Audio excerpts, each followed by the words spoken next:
Hello everyone, we are your reporter for Global Population and Mobility Chapter 6. Before we start, let me introduce our members. Kyla V. Macaron, Joanna Therese Marie C. Malalay, Shania Kate Ledesma Manabat, Hilary Mangumat, Rayalen Makabudbud, Carlos Miguel B. Malinaw, and Matthew John Mojado. Here we have our first page, the global city and cosmopolitanism. Global cities serve as central hubs for global flows of people, capital, and ideas, intertwining these elements in residents' daily lives. Val Kolik-Paisker's work often delves into the dynamics of migration and identity in global cities. She examines how diverse communities interact and contribute to urban life, shaping cultural landscapes and economic opportunities. Her research highlights the ultimate role of social networks in facilitating integration and resilience among migrants. And here we have cosmopolitanism. They feature significant cultural diversity where locals regularly interact with immigrants and visitors, fostering. Val Kolik-Paisker explores the concept of cosmopolitanism within global cities, emphasizing how cultural diversity shapes urban life. She highlights the interactions between locals and immigrants, which fosters social cohesion and a vibrant cultural landscape. And here we have Saskia Sassen. Sassen describes New York, London, and Tokyo as command centers for global capitalism due to their pivotal roles in finance, specialized services, and information technologies. These cities attract multinational corporations, financial institutions, and talent from all around the world, facilitating the flow of capital and ideas. Their infrastructures supports complex global networks, making them essential nodes in economic activity. Additionally, their cultural diversity enhances innovation and creativity, further solidifying their status and leading global cities. According to Saskia Sassen, these are downside of global city in everyday life. High housing costs, long working hours, competitive labor market, long commuting times, social isolation, residential hypermobility, marginal rulers, social issue, alienation, cinematic obsession, mobility versus stability, diversity challenge, communication dynamics. Overall, Sassen work highlight the complex and contemporary nature of life in global cities, emphasizing both opportunities and challenges that this city present. Saskia Sassen theories on globalization and global cities, strategic economy, equity and power dynamics, network economy, cross-border interaction, and municipality globalization processes. Strategic economy focus on emphasizing managing, servicing, and financing the global economy rather than just consumer market dynamics.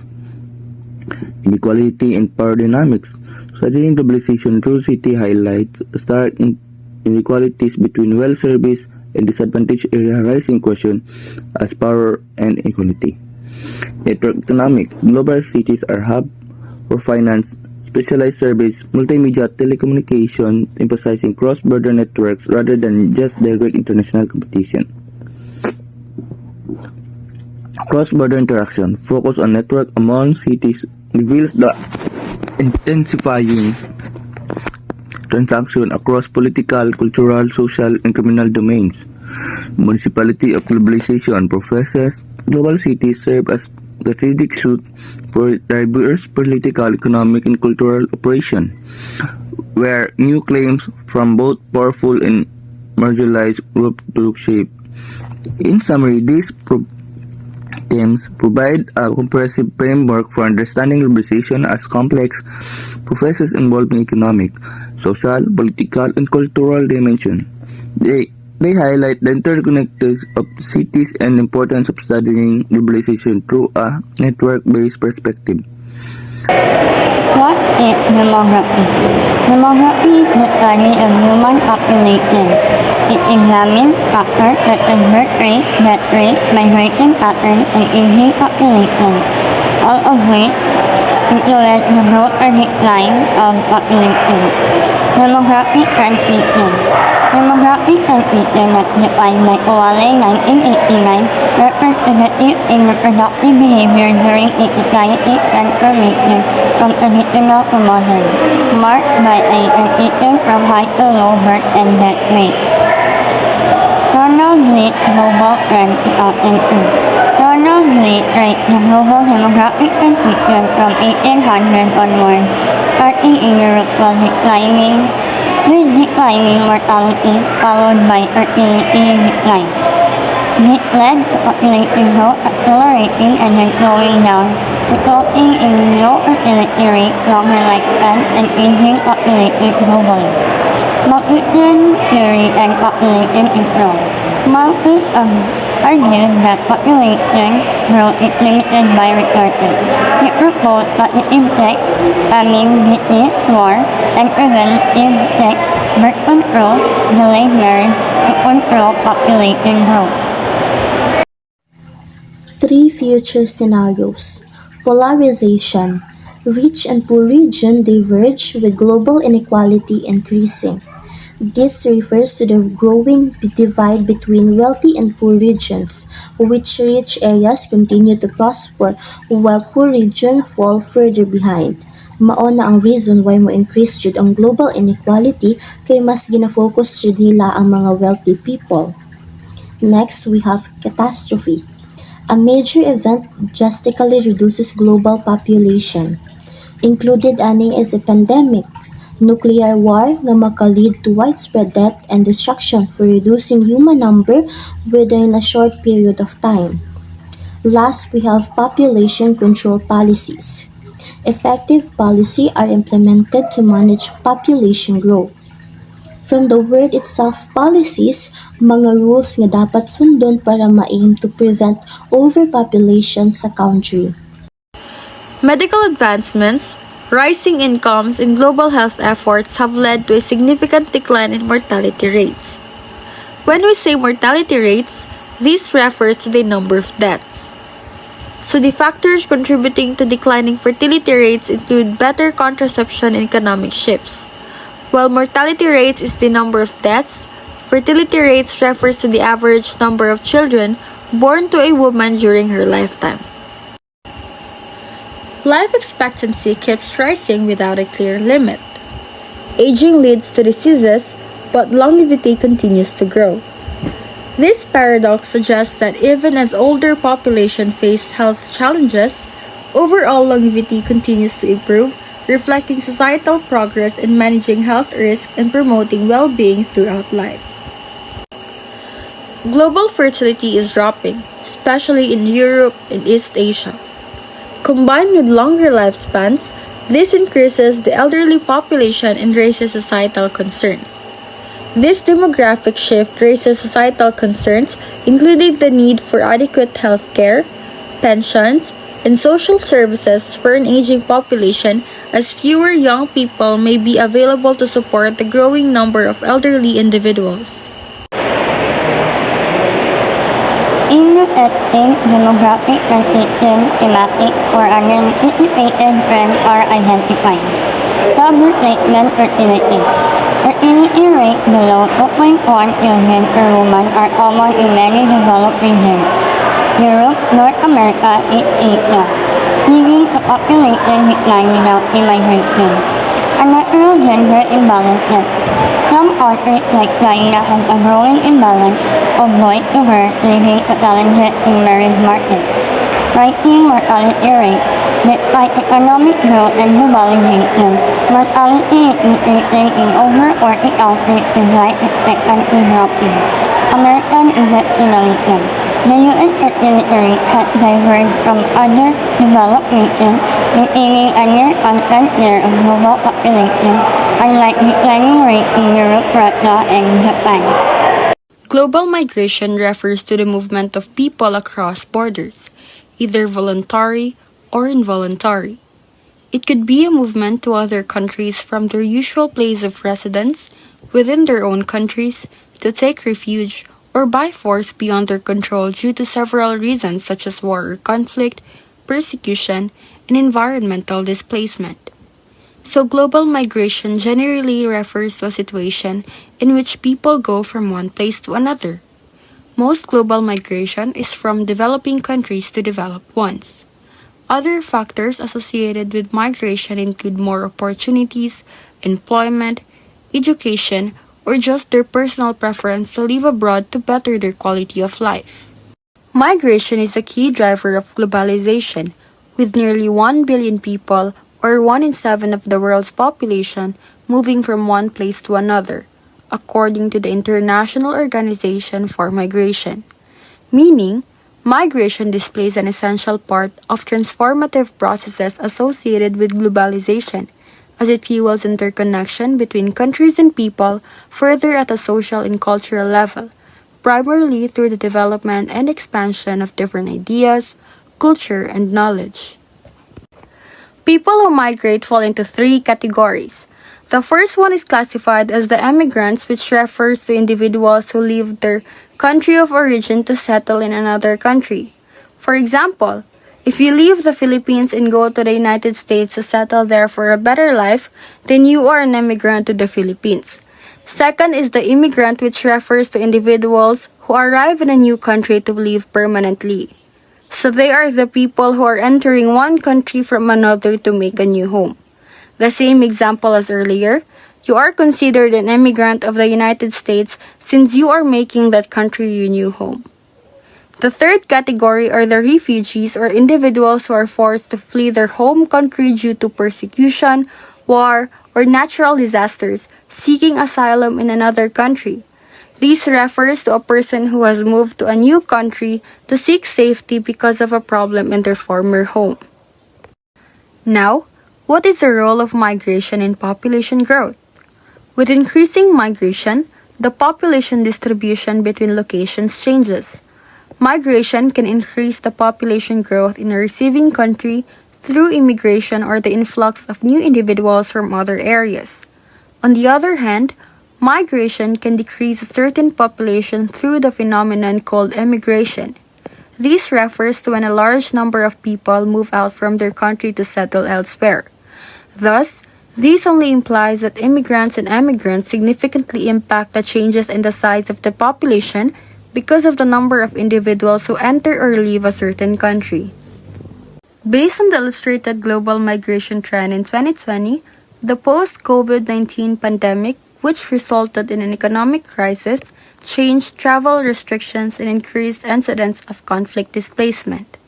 This change has created an unprecedented scenario or a change that has never happened before for global migration. Globally, there are more than 280 million migrants and a record of 3.6% of the world's population. Migration theories and approaches. The push and pull factors theory focuses on economic disparities between origin and destination states, explaining migration as a response to both push factors driving people away from their home countries and push factors attracting them to new destinations. The image lists several push factors, which are the negative aspects of the place that make people want to live. This includes unemployment, a lack of service or amenities, poor safety and security, concern about high crime rates, crop failure, drought, flooding, poverty, and war. Now let's look at the pull factors, which are the positive aspects of the place that attract people. This includes potential for employment, better service provision, a safer atmosphere, low crime rates, fertile land, good food suppliers, less risk of natural hazard, greater wealth or affluence, and political security. Dependency theory focuses on individuals' nation, the role of supplier of raw materials, cheap labor, and markets of expensive manufactured goods from the industrial countries. The unequal exchange relationship between developed and developing countries was viewed as contributing to poor economic growth. So, dependency theory says that poorer countries are stuck relying on richer countries for their success. This creates an even playing field where wealthier countries benefit more from the relationship. Methodological nationalism theory is a term used to describe the tendency to view the nation state as the primary unit of analysis when studying migration. This approach often leads to focus on the distinction between internal within the nation and international across national borders migration. This theory focuses on countries as the main unit of study. It argues that each country has its own unique culture, economy, and politics that shape its people. Lastly, the mobility theory shifts the focus from migration as a permanent resettlement to a broader understanding of human movement. It emphasizes the spatial and temporal aspect of mobility, considering factors like territory, borders, and states, as well as the duration of movement, permanent versus temporary. This approach recognizes that people are increasingly on the move for various reasons, not just for permanent relocation. Mobility theory suggests that people can move up or down in the society based on the things like education, jobs, or family wealth. This means that people can change their social class over time. Rationalities of Governance Shaping Global Migration by McNevin A. in 2014 identified the rationalities of governance. These rationalities define strategies and programs for governing migration. We have three. First one is neoliberalism. In the context of rationalities of governance shaping global migration, neoliberalism emphasizes that market-driven policies that prioritize economic growth and efficiency. Governments adopt immigration frameworks that align with the labor market demands, viewing migrants primarily as economic resources. This approach shapes policies that facilitate the entry of individuals who can contribute to the national prosperity while sidelining broader social equity concerns. And second one, humanitarianism. Humanitarianism introduces a moral dimension to the governance of migration, advocating for the protection and dignity of individuals regardless of their legal status. This rationality shapes policies and emphasizes human rights and compassionate responses to the migrant needs. Governments increasingly incorporate humanitarian principles into their migration framework, balancing economic consideration with imperative to uphold human dignity. And the last one is security. The security rationalism transforms the governance of migration by framing it as a potential threat to national sovereignty and public safety. This perspective leads to the implementation of strict borders control and surveillance measures often prioritize security over the rights of migrants. As a result of migrants, policies become a focus on risk management, reflecting broader societal anxieties and shaping how states interact with migrants' population. We will explore how global mobilities are transforming social interactions and identities. First, let's discuss the concept of diaspora. Number 1. Mobile professionals and humanitarian diasporas. These individuals prioritize global connections over national identities, often focusing on professional opportunities or humanitarian efforts. Number 2. National and cultural diasporas. Driven by economic opportunities and political circumstances, these groups maintain cultural ties and can foster beliefs related to nationalism and sexism. Next is cultural hybridity, which highlights how migration leads to the blending of cultures. Number 1. Comings. Global market forces often scapegoat migrants, framing them as responsible for social change and challenges in host societies. Number 2. Goings. Migrants who work abroad often send significant economic support back to their families, creating transnational economic ties. Migration also reshapes political belonging in various ways. 1. Hypermobile global elites. This group enjoys flexible citizenship and accesses opportunities that transcend national borders. Number 2. Irregular migrants. Often excluded from formal benefits, they assert their rights through local activism, highlighting their resilience. 3. Guest workers. They represent a post-national citizenship, often detached from traditional notions of belonging. Number 4. Cosmopolitan citizens. Engage politically across multiple states. These individuals reflect a fluid sense of membership and identity. Now, let's delve into migrant transnationalism. As defined by Vertovec, this concept refers to the ties connecting individuals and institutions across borders, influencing social and economic structures. Types of migrant transnationalism. We can categorize transnationalism in two main types.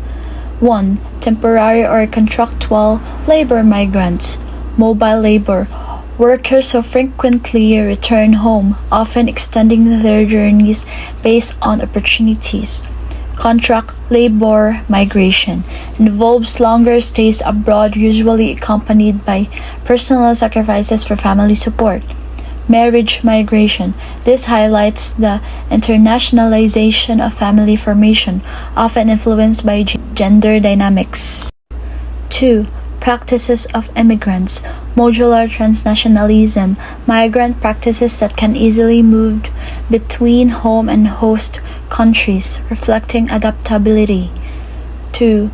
Sedimented transnationalism. Permanent immigrants who engage in local assimilation while maintaining strong national connection. In summary, migration dynamics significantly shape individual and collective identities, cultural exchanges, and political landscapes. And that's all. Thank you and God bless.